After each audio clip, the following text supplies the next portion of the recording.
새벽에 종아리가 찢어질 듯 쥐가 났을 때 빨리 풀려고 꽉 잡고 주무르시죠? 그거 절대 하시면 안 됩니다. 잘못 만지면 근육이 파열되는 건 둘째치고 혈관 속 피떡이 폐로 날아가 생명까지 위협할 수 있습니다. 쥐 났을 때 절대 하면 안 되는 행동과 5초 만에 푸는 확실한 방법 지금 바로 알려드립니다. 새벽에 종아리에 쥐가 나면 본능적으로 꽉 잡고 주무르게 되죠. 통증이 너무 심해서 빨리 풀어야 하니까요. 그런데 이 행동이 생명을 위협할 수 있다는 사실 알고 계셨나요? 우리 다리 깊은 곳, 근육 속 큰 혈관에 피떡이 생기는 병이 있어요. 심부정맥 혈전증이라고 합니다. 문제는 이 병의 대표적인 증상이 다리 통증과 부기라는 거예요. 쥐가 난 것과 느낌이 비슷하거든요. 그래서 혈전이 생긴 건데 쥐가 난 줄 알고 세게 주무르는 경우가 실제로 있습니다. 그 상태에서 주무르면 무슨 일이 벌어지느냐? 벽에 붙어 있던 찰흙을 손으로 문지르면 떨어져 나가잖아요. 혈전도 똑같습니다. 혈관벽에 붙어 있던 피떡이 떨어져 나와서 혈류를 타고 위로 올라가요. 이게 폐혈관을 막아버리면 폐색전증이라고 하는데 치료하지 않으면 사망률이 약 30%입니다. 적절한 치료를 받아도 2에서 8%가 목숨을 잃어요. 만약 심장에 작은 구멍이 있는 분이라면 피떡이 뇌까지 날아가서 뇌졸중으로 이어질 수도 있습니다. 얼마나 위험하냐면요. 심부정맥 혈전증을 치료하지 않고 방치할 경우 40에서 50%가 폐색전증으로 진행됩니다. 거의 절반이에요. 그리고 이건 특별한 사람만 걸리는 병이 아닙니다. 이코노미 클래스 증후군이라는 말 들어보셨죠? 좁은 좌석에 오래 앉아있으면 혈전 위험이 크게 높아지는 건데요. 90분만 앉아있어도 무릎 뒤 혈류가 절반으로 줄어들어요. 비행시간이 2시간 길어질 때마다 혈액이 응고될 위험이 26%씩 올라갑니다. 비행기만의 문제가 아니에요. 사무실에서 오래 앉아 일하시는 분들, 장거리 운전 자주 하시는 분들, 전부 해당되는 이야기입니다. 한국도 생활 습관이 서구화되고 고령화가 진행되면서 발생 빈도가 계속 늘어나는 추세예요. 그러면 쥐가 난 건지 혈전인지 어떻게 구별하느냐? 3가지만 확인하시면 됩니다. 첫째, 한쪽 다리만 붓는지 보세요. 양쪽이 아니라 반드시 한쪽만이에요. 둘째, 그 부위를 만졌을 때 열감이 느껴지는지. 셋째, 참을 수 없을 정도로 극심한 통증이 있는지. 이 3가지 중 2가지 이상 해당되고 하루 넘게 계속된다면 절대 주무르지 마시고 지금 당장 응급실에 가셔야 합니다. 주무르는 순간 피떡이 떨어져 나갈 수 있어요. 이 구별법을 아시는 것만으로도 이 영상을 보신 가치가 충분해요.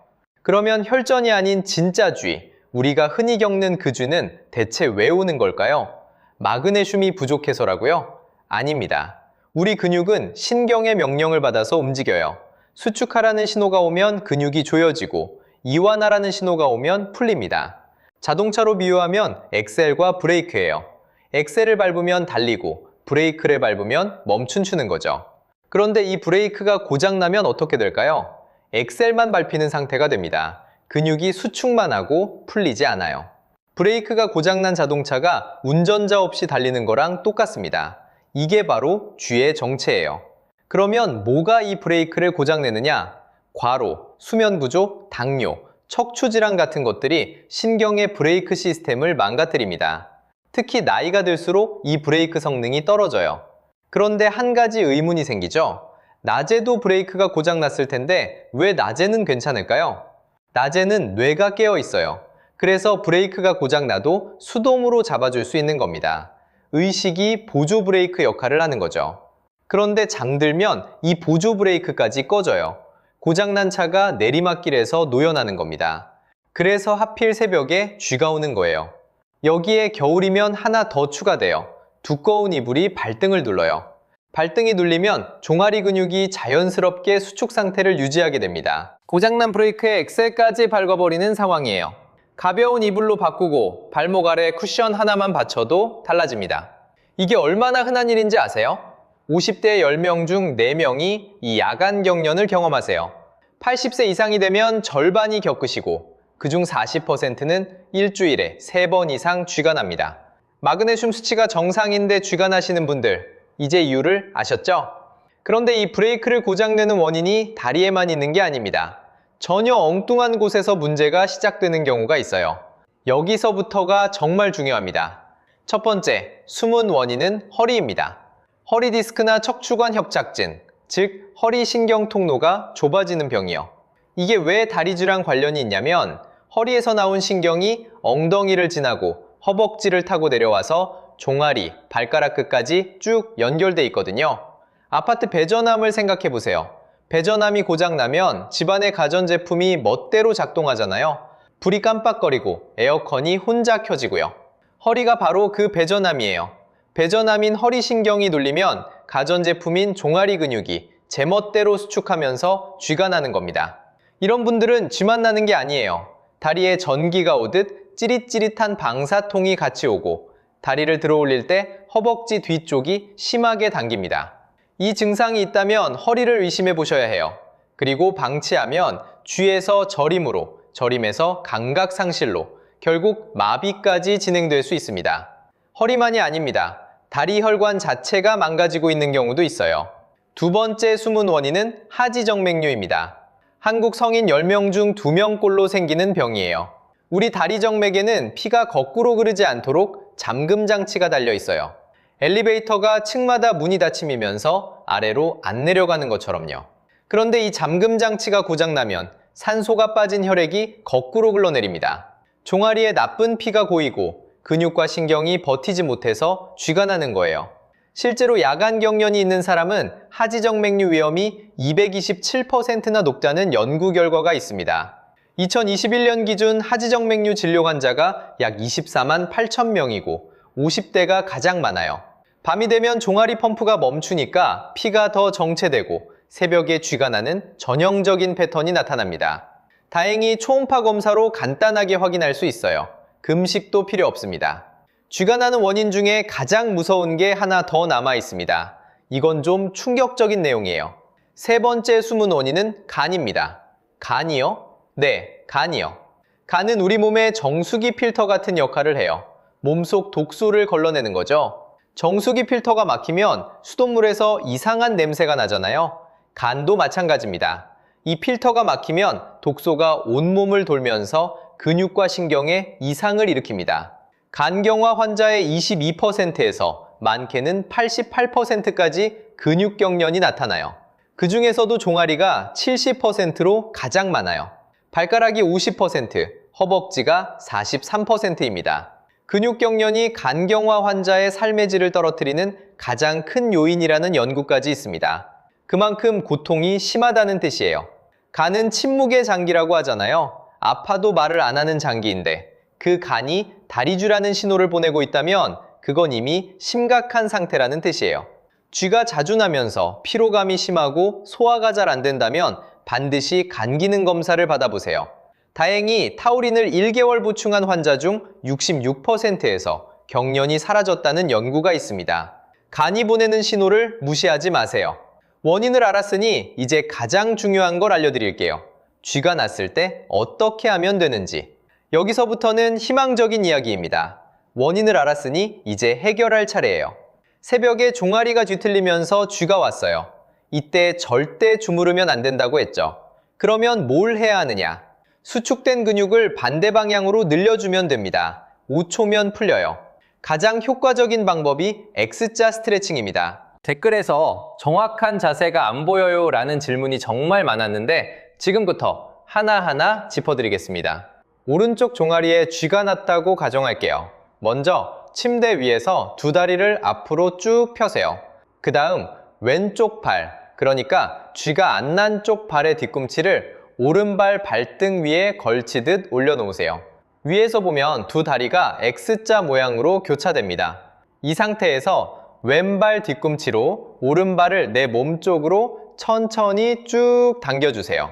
이때 오른쪽 발끝이 정강이 쪽으로 꺾이면서 종아리 뒤쪽이 쫙 펴지는 느낌이 들어야 해요. 이 자세를 10초에서 20초 유지하세요. 수축된 근육이 강제로 늘어나면서 쥐가 풀립니다. 왼쪽에 쥐가 나면 반대로 하시면 돼요. 누워서 하기 힘드신 분은 무릎 꿇기 자세도 있어요. 침대에서 내려와 발가락이 바닥을 짚도록 꿇은 다음 반대쪽 다리로 지난 종아리를 지그시 눌러주세요. 종아리 근육이 눌리면서 자연스럽게 펴집니다. 그래도 통증이 너무 심해서 자세를 바꿀 수가 없다면 인중을 꼬집으세요. 우리 뇌는 한 번에 하나의 통증만 처리해요. 인중의 강한 자극이 종아리 통증 신호를 잠시 차단해줍니다. 근본 해결은 아니지만 응급진통용으로 쓸 수 있어요. 자, 이제 다시는 쥐가 안 나게 하는 예방법입니다. 첫 번째, 영양소 타이밍이에요. 마그네슘이 소용없다가 아니라 먹는 타이밍이 중요한 겁니다. 마그네슘은 천연 근육 이완제예요. 밤 9시에서 10시 사이 부교감 신경이 활성화되는 시간에 맞춰 드세요. 근육 이완과 수면 질이 동시에 좋아집니다. 8주간 마그네슘을 보충한 그룹에서 수면 효율이 개선됐다는 연구 결과도 있어요. 비타민 B는 반대로 아침에 드세요.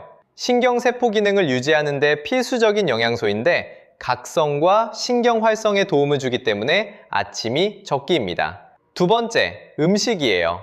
감자를 얇게 썰어서 소금 약간 넣고 끓인 감자술을 드셔보세요. 감자 100g에 칼륨 335mg, 마그네슘 20mg이 들어있어요. 천연 전해질 보충원입니다. 간 건강이 걱정되시는 분은 오징어가 좋아요. 오징어 100g에 타우린이 1200mg 이상 들어있는데 타우린은 간세포를 보호하고 해독을 촉진합니다. 조개류도 타우린이 풍부해요. 세 번째, 생활습관 3가지예요. 하나, 물을 충분히 드세요. 근육의 70에서 75%가 수분입니다. 스펀지를 생각해 보세요. 물이 빠진 스펀지는 딱딱하게 쪼그라들잖아요. 근육도 똑같아요. 탈수되면 경련이 오기 쉬워요. 둘, 뒤꿈치 들기 운동을 하세요. 서서 뒤꿈치를 올렸다 내렸다 반복하면 종아리 근육 펌프가 작동하면서 정맥 혈액순환이 좋아집니다. 설거지 하실 때, 양치하실 때 틈틈이 해주시면 돼요. 셋, 점심 드시고 15분에서 20분 걸으세요. 현대인이 하루에 앉아있는 시간이 출퇴근 포함해서 10시간이 넘습니다. 점심 후 짧은 산책만으로도 혈당 스파이크를 예방하고 다리 혈액순환이 확실히 개선돼요. 비용 제로예요.